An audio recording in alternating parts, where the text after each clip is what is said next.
Hello, everyone, and welcome back to Takes on the Yard.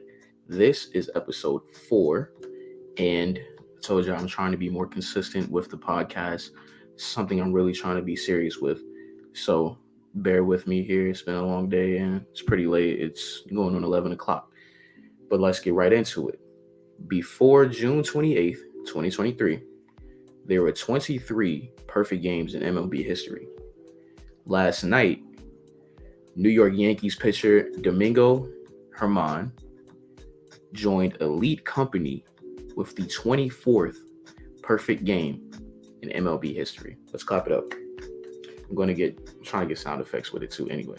Um um yeah, it was a pretty big moment last night, and I remember how excited I was about it, and how a lot of my friends were excited about it. But I can't help but to notice how underwhelming it felt. It feels like baseball fans didn't really appreciate or don't really understand how hard it is to get a perfect game. But that can't be true. Baseball fans know how hard it is to get a perfect game. I mean, that's 27 outs with no hits, no walks, no errors, and no runs. That's hard to do. You're throwing nearly 100 pitches to do something like that, unless you're Greg Maddux or something like that. But I can honestly understand why some fans didn't really care for Domingo's perfect game, and I'm going to go into why. So, number one, I mean, it's against the Oakland A's. Yes, the Oakland A's are a pretty bad team. They're 21 and 61 in last place in the AL West. So you would think that if there's a team you're going to throw a perfect game against, it's the Oakland A's, who aren't hitting well either. But then again, I say again, that's hard to do. And it's even with, like, I look at it like this from a hitting standpoint too. You face a bad team with bad pitching. Some way, somehow, that pitcher on the mound that you're facing is throwing 95 miles per hour. You still have to hit that baseball, regardless of how bad it is. If he throws it down the middle, you could possibly whiff on it. So I still think, regardless of who they played, there's still some significance behind the perfect game. But the second reason I'll get into is people still remember Domingo Germán as a domestic abuser. Um, and that's actually coming back to light now since he's throwing this perfect game. I remember seeing an article saying Domingo Germán has thrown a perfect game, but he's still a domestic abuser. And I completely understand. I won't speak too much about it, but I completely understand why people would choose not to care about his perfect game because of his past. Past aside, you're looking at it from a baseball fan standpoint. Past aside, it feels really good to see something like that. The last perfect game was in 2012 with Felix Hernandez, and Yankee fans specifically, this is the fourth perfect game. There hasn't been another perfect game for a while when it comes to the Yankees. And I'm not saying that as, it's hard. I'm not saying that as it's the Yankees, they should be able to get perfect games like it's nothing because it's the Yankees. No, I'm just saying that it's been a rough season for the Yankees. And this is something that the team needed. This is something that fans needed. And I'm sure fans feel really good to get this. And it feels like a reward going into the All-Star break. Now the real work happens after the All-Star break, and we'll have some of our guys back. I said our guys because I'm a Yankee fan. If that wasn't noticeable by the last couple episodes, but I'm a Yankee fan. We'll get some of our guys back, and hopefully we can do well enough and stay well enough to where we can carry that into the postseason and possibly make a postseason run. Now, last episode I said I think the Baltimore Orioles will win the World Series, or at least go to the World Series. I think if they don't go to the World Series, they'll stop just short of the ALCS. But I'm getting off topic. Well, yes, Yankee fans really needed that, regardless if it was the Oakland A's or not. Um, Another reason why I think it felt really underwhelming was because of the atmosphere of the perfect game. They played the Oakland A's. I say again, obviously, everybody knows that the Oakland A's have been struggling with fan attendance, and the Oakland Coliseum holds over 50,000 people. The attendance at last night's game, however, was 12,479 people. And it may have been a little less than that going much further into the game, because the A's were down and people probably were leaving early because they didn't want to see the A's lose again. Um so I feel like if it was a bigger atmosphere, like game 7 of the World Series, you're not going to get that atmosphere all the time. In certain stadiums you might, but you're not going to get that atmosphere all the time. um I feel like if the atmosphere was better, the moment would have felt a lot bigger. Um, and I think a lot of fans at the stadium last night were Yankee fans too, and it still sounded dead. Stadiums like that. I look at the Oakland A's and the Miami Marlins specifically, because stadiums like that, you're going to get a lot of fans from opposing teams. I remember the first time I went to a Marlins game, I saw the Marlins and the Dodgers play. This was 2 years ago. The stadium was filled with Dodger fans. The stadium was still very empty, but it was filled with Dodger fans. There weren't a lot of Marlins fans there. And I noticed last night that there were a lot of people in pinstripes watching the game in the stands. So even with Yankee fans being in attendance, the moment still felt really, really dead. That's to complete, and you did it. I doubt he's gonna watch this, but you did it, and congratulations to the New York Yankees for finding something to take away from this season, if nothing comes out of it. If that makes sense, you have the perfect game. You just threw a perfect game, and the Yankee defense and the Yankee offense, you all made Germán comfortable enough. The offense made Germán comfortable enough to go out there and keep throwing strikes. The Yankee defense, you all stood behind him and made plays when they needed to be plays. Anthony Rizzo, you made the play. If you don't know, in like every perfect game or no hitter, there's something called the play, where somebody just makes a spectacular play or a very crucial play, because 9 times out of 10, it was going to be a hit if that play was not made. So Anthony Rizzo, you made the play. Josh Donaldson and Anthony Volpe, you all kept your composure in the last 2 innings. The ball was hit to Josh Donaldson a lot. He kept his composure. I mean, I'm not gonna say anything about Josh Donaldson's defense. Josh Donaldson, his glove is one of the best in the MLB. Say what you want to say. Yeah, his bat isn't great, but his glove is one of the best in the MLB. Anthony Volpe. Volpe, I apologize. I'm not sure how to pronounce your name correctly. Anthony Volpe or Volpe, you are part of your first perfect game in your rookie career already. And you stay composed enough to field that ground ball and make that play. That's a tough task to do. That's a lot of pressure on you. And you already have a lot of pressure on you. And you still kept your composure and did it. That's big.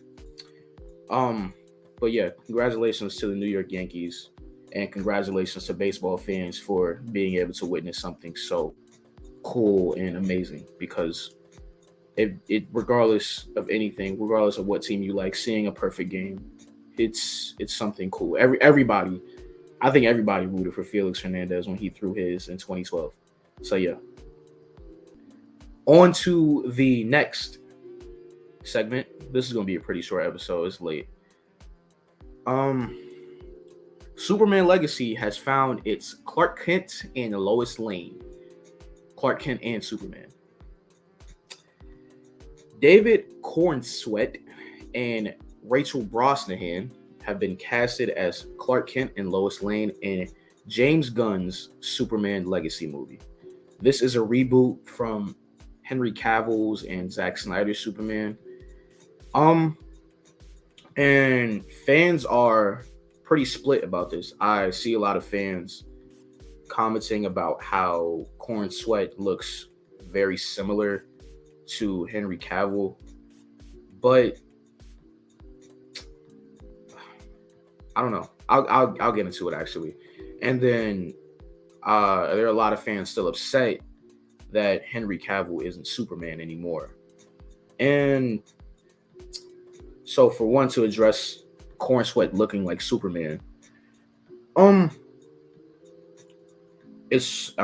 pretty sure it's not easy to notice, but all the Supermen look alike. Like all of these Supermen in some way, shape, or form look similar because they all fit the description of Superman. You know, everybody's going to look similar to the comic book version of Superman. So I'm not complaining about how similar he looks to Henry Cavill because Henry Cavill looks similar to the last Superman. So I can't really say anything. The fans that are for Superman, like, they're perfectly fine with it. You know, they don't have a problem with it. And I think I'm one of the fans who's for it. I'm excited to see what James Gunn is going to do with this Superman story. Peter Safran, he said that this Superman film is going to be about Clark Kent balancing his Kryptonian heritage with his human upbringing. So I'm really excited to see how that goes. And it's being directed by James Gunn. And I'm not going to talk about Guardians of the Galaxy. I'm not going to talk about the work he's done in the MCU. I'm going to talk about the work he's done so far in the DCEU. James Gunn has done a lot of good work in the DCEU. He doesn't have many projects. However, he has the Suicide Squad soft reboot and Peacemaker. Both of those movies are really fun to watch. Not movies. Suicide Squad is really fun to watch, and Peacemaker is a really good show. I think Peacemaker is one of the best superhero shows I've ever seen, to be quite honest with you, especially with John Cena continuing his role as Peacemaker from Suicide Squad and how everything connected. Like it was actually very fun, and the story was great. I enjoyed myself. And then it's good. I feel like it will feel good to get a different look at another Superman story. I'm gonna be honest, I wasn't a fan of Man of Steel. I really wasn't. And I'll say that I didn't really like Man of Steel because it felt really boring. And some people may not agree with me on that. I completely understand if you don't, but I really think Man of Steel was really boring.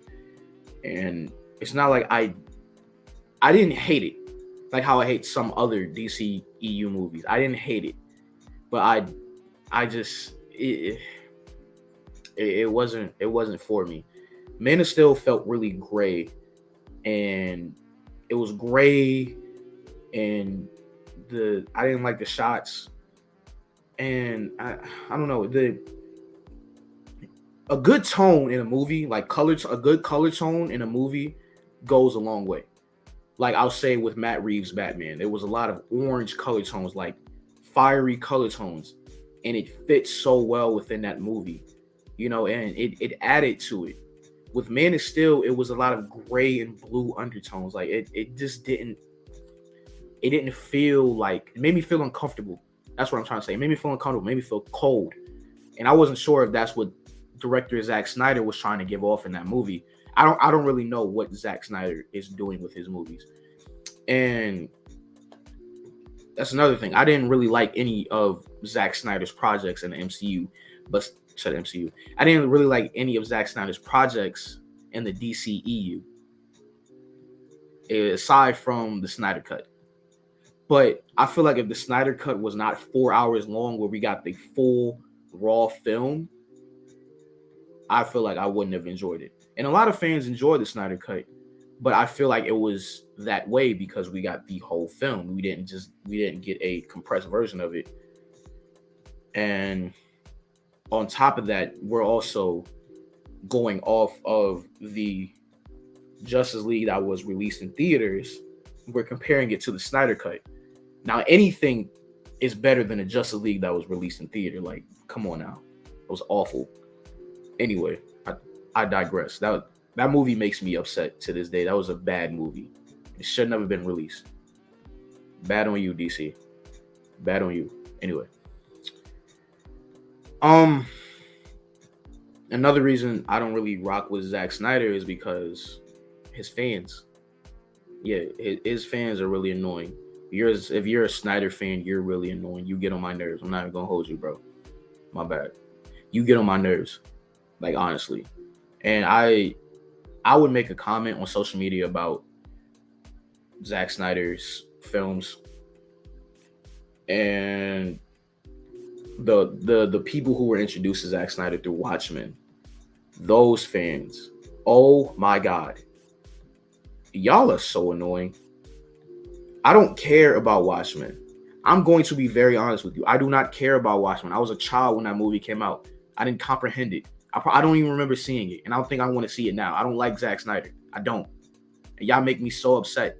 Y'all anger me, bro. Leave me alone. Y'all try to force me to like Man of Steel.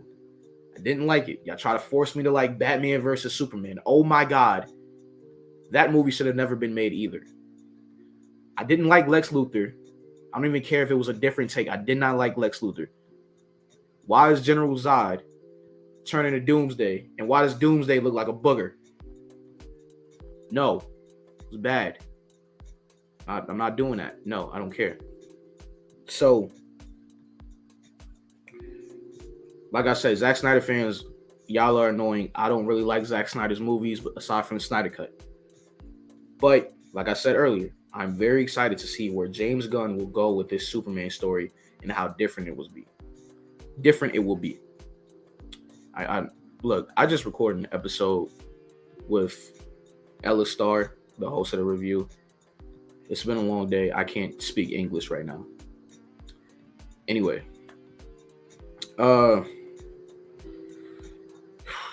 yeah, the story, I'm excited. And I think DC fans, regardless of if you wanted Cavill back or not, I think you should all be excited too. It's a Superman story. It's going to be different. It's going to be colorful because it's James Gunn. And you're not going to get a Guardians of the Galaxy-esque movie like you all thought you were getting with Suicide Squad and Peacemaker. James Gunn has range, in case you didn't know. He does have range. And I'm not saying this to be a James Gunn fan or anything like that, but when you put James Gunn in charge of a project, you will get a decent to good project. You will get something out of it. You know, you won't go into it thinking like, I don't know if this movie is going to be good. You don't get that with James Gunn movies. You don't. With me, I got that with Zack Snyder's movies. I didn't even comprehend directors and stuff like that when I watched Man of Steel for the first time. I remember I was young when I saw Man of Steel, and I did not like it. And then I started taking into account directors when Batman versus Superman came out. And when Batman versus Superman came out, it's like, why does this film look so bad? Then I started watching YouTube videos about it. And then boom. I saw a video by Cosmonaut Variety Hour. Yo, that was one of the funniest videos I've watched. I'm not gonna lie. But then I started watching a lot of other videos too. And every video I watched was bashing Batman versus Superman. And I don't want to say those videos influenced me to dislike the movie, because I left the movie theater thinking like I didn't like this. Like this wasn't rewarding. And I think the best part of that movie was Ben Affleck's Batman and Wonder Woman. Superman was okay. No, he was alright. The writing was subpar. Everybody knows the Martha scene. That was the dumbest thing I've ever seen in a superhero movie. But I think the DCEU is on the right track. I haven't seen Flash yet. People have a lot of mixed feelings about it. People say it's good. Other people say it's bad. I'll outright and say I'm not a fan of the CGI. But that seems to have been a problem lately with a lot of films, even in the MCU. You know, animators are being overworked. Special effects artists are being overworked. And, so you're going to get out what you put in. And these companies overworking these people, they're getting out a rushed product from these special effects artists because you're forcing them to get this movie out. That's why I appreciate films like Into the Spider-Verse, because they take their time with their stuff. What they do is hard. Like that those animators, what they do is hard, and they've delayed the film twice already. They've delayed Across the Spider-Verse twice already. So I'm perfectly fine with waiting for the next Across the Spider, and then oh my goodness, I'm perfectly fine with waiting for Across the Spider-Verse. Is that what I'm trying to say? I think that's what I'm trying to say. That is exactly what I'm trying to say. If they have to delay it again, I'm perfectly fine with that. I want it to be a good quality film. I don't want this film to be rushed. I don't want there to be any glitches, no pun intended, when I'm talking about Across the Spider-Verse. But yeah. And honestly, that brings me to the end of the show. I just wanted to talk about a few things. I'll probably do an episode in a few days about the AL and NL All-Star starters and the All-Star teams and the home run derby. I may just cover the whole All-Star weekend. And I may talk about some MVP stuff because I have a lot on my chest. I will say it's mostly about the NL and MVP between Acuna and everybody else. I'm going to outright and say I think Luis Arias should win MVP, but stay tuned. Stay tuned. No disrespect to Acuna. Stay tuned, though. Thank you all for watching. Hope you all have a great day. Sleep tight. Stay blessed. And peace. Peace. I got to learn how to put it up to the camera. Peace. All right. Have a good one.